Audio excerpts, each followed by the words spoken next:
You clicked this video because you think you're lazy. But let's get one thing straight right now. Genuinely 100% lazy people do not feel guilty about resting. True laziness is comfortable. People whose only goal is to do nothing do not agonize over their wasted potential. They don't sit in the dark, staring at their phones, hating themselves for every second that ticks by. But you do. You have ambitions. You have a deep, burning desire to be better. You actually want to do the work. But every single time you try to start, you hit an invisible, suffocating wall. That is not laziness. That is paralysis. What you are experiencing isn't a lack of discipline or a time management problem. It is a highly advanced, subconscious survival protocol.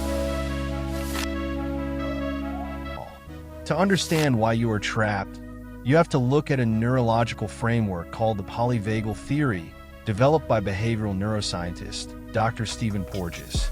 Porges mapped out how our autonomic nervous system reacts to threats.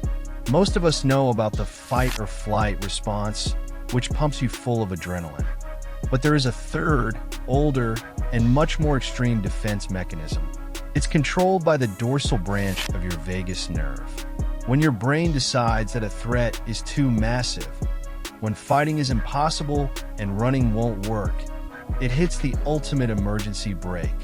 It triggers a dorsal vagal shutdown. You freeze. Your energy plummets. You mentally and physically check out. In the wild, animals do this to play dead, so a predator will lose interest and walk away. In your bedroom, you do this by doomscrolling for 4 hours. But what is the predator? If you are perfectly safe in your room, what is your brain playing dead to avoid? The predator is the crushing weight of your own expectations. Deep down, you know that if you actually try, if you sit down to do the work, or build the business, or study for the exam, you might fail. And to your primitive nervous system, failure means social rejection. Rejection means isolation. And isolation, to an ancient human brain, means absolute death. Your amygdala, your brain's threat detection center, looks at your goals and labels them as a lethal threat. It calculates that the safest possible action is no action at all. If you never start, you never fail. If you never fail, you never die. Your procrastination is just your nervous system wrapping you in a heavy, suffocating blanket to keep you perfectly, miserably safe. And to numb the pain of being frozen, your brain activates the default mode network.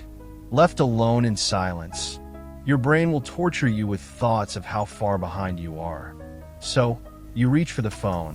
Scrolling forces your visual cortex to engage, just enough to shut down those agonizing thoughts. You aren't scrolling for entertainment. You are using cheap digital stimulation as an anesthetic for a biological freeze state. But here is where the problem gets much deeper.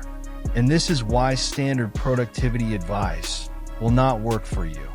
If you spend more time looking at a mobile screen than talking to actual human beings, you are not just dealing with a freeze response. You are dealing with a totally crashed dopamine system. Usually, therapists will tell you to just take a small step. Just tie your shoe. Just open the book.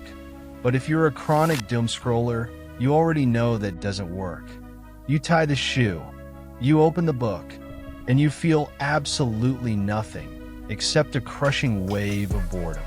To understand why, we have to look at the research from Dr. Anna Lembke, a professor of psychiatry at Stanford University School of Medicine and the author of Dopamine Nation. Dr. Lembke's research shows that pleasure and pain are processed in the exact same part of the brain, and they act like a seesaw. When you spend hours rapid-fire scrolling through short-form videos, your brain is flooded with unnaturally high spikes of dopamine. To handle that toxic flood, your brain adapts. It physically reduces the number of dopamine receptors you have.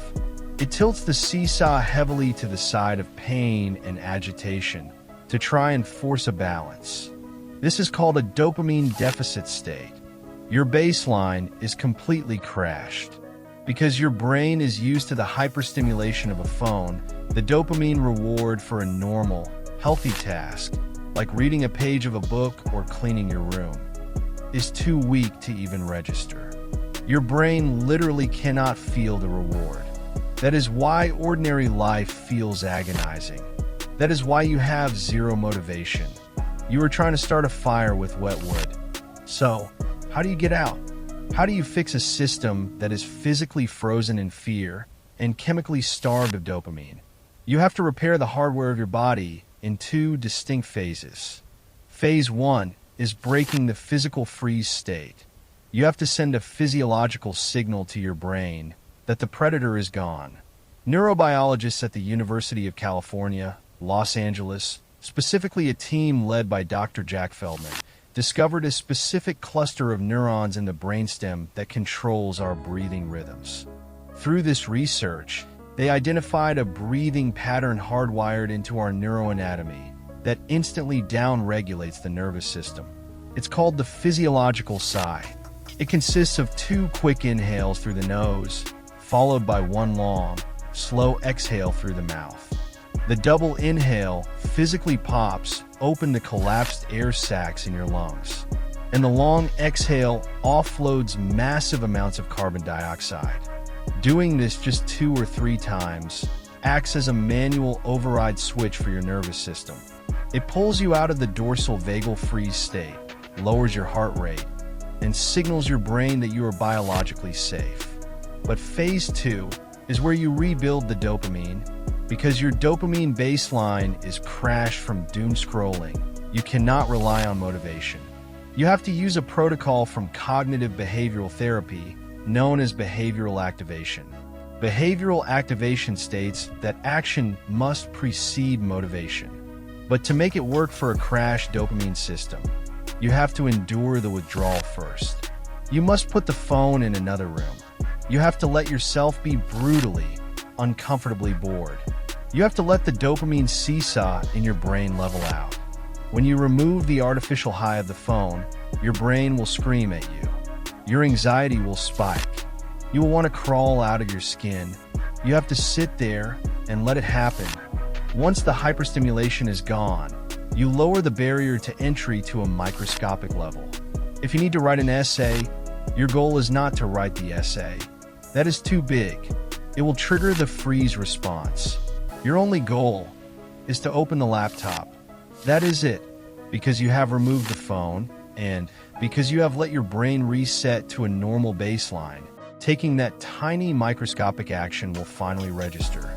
The brain registers the tiny win. A natural drop of dopamine is released, and the motivation to take the next step is chemically generated. You are not broken. You are not inherently lazy. You have just been caught in a biological defense mechanism, running a crashed neurochemical system, waiting for a savior called motivation that was never going to come. The paralysis was a lie your brain told you to keep you safe from failure. And the phone was the drug you used to numb the boredom of being locked in that safe room. The biological locks on your prison door are gone. The science gives you the way out. You just have to decide if you are finally willing to step outside. Stop waiting for motivation to save you. Motivation is a side effect, not a prerequisite. You are not broken.